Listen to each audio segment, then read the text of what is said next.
এটা কি কি ঢালছো?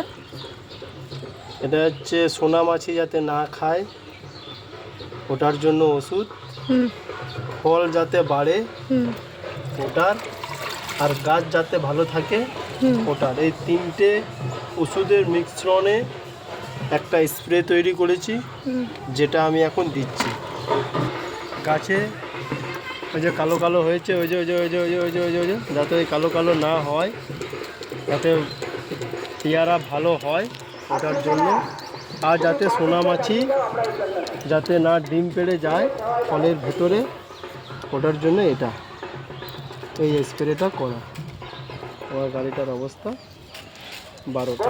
আপনারা জানেন আগামী 29শে এপ্রিল রাজ্যের দ্বিতীয় দফা নির্বাচন আছে। এই নির্বাচনে আইনের জন্য অন্নপূর্ণা যোজনা 3000, বাড়ির প্রত্যেকটা পুরুষদের জন্য 3000, কৃষক সম্মান নিধি যোজনার মাধ্যমে প্রতিটা কৃষক প্রতি বছর 9000 টাকা করে পাবেন। বাড়িতে সৌর বিদ্যুৎ ঘুরতে 75,000 টাকা পাবেন। বাবা, কিস্তিতে সৌর বিদ্যুৎ